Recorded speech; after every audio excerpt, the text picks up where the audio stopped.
বারুইপুরের ঘটনায় দ্রুত পদক্ষেপ করায় মুখ্যমন্ত্রীকে ধন্যবাদ সায়নী ঘোষের। মুখ্যমন্ত্রী শুভেন্দু অধিকারীর সঙ্গে কথা তৃণমূলের বিক্ষুব্ধ সাংসদ সায়নী।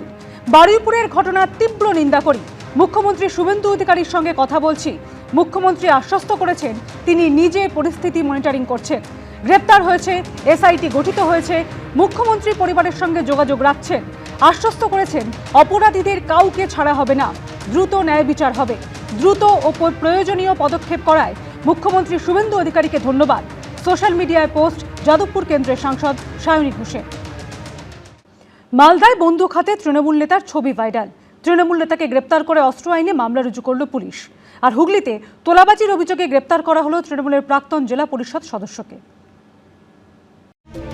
দু হাতে দুটো বন্দুক, সামনের দিকে তাক করে এগিয়ে যাচ্ছেন তৃণমূল নেতা। পিছনে সবুজ আবির মেখে চলছে উল্লাস।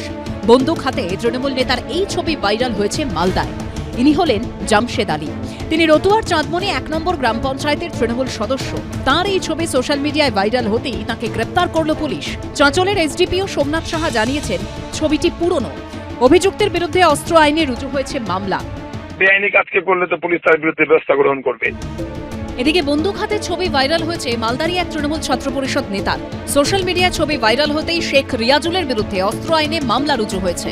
শেখ রিয়াজুল মালদার শামসি কলেজের তৃণমূল ছাত্র পরিষদের ইউনিট প্রেসিডেন্ট। শুধু এদের অ্যারেস্ট করলে চলবে না, এই অস্ত্র যাদের হাতে আছে তাদের পেছনে কারা রয়েছে তাদেরকে শনাক্ত করতে হবে।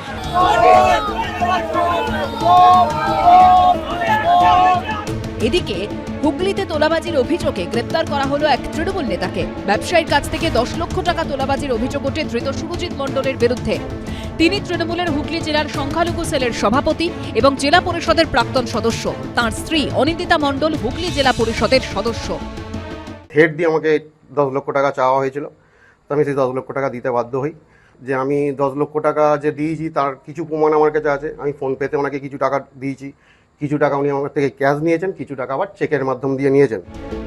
পুলিশ সূত্রে খবর, তোলাবাজি ছাড়াও এই তৃণমূল নেতার বিরুদ্ধে একাধিক অভিযোগ রয়েছে। সোমক লাহিড়ী ও সৌরভ বন্দ্যোপাধ্যায়ের রিপোর্ট, এবিপি আনন্দ।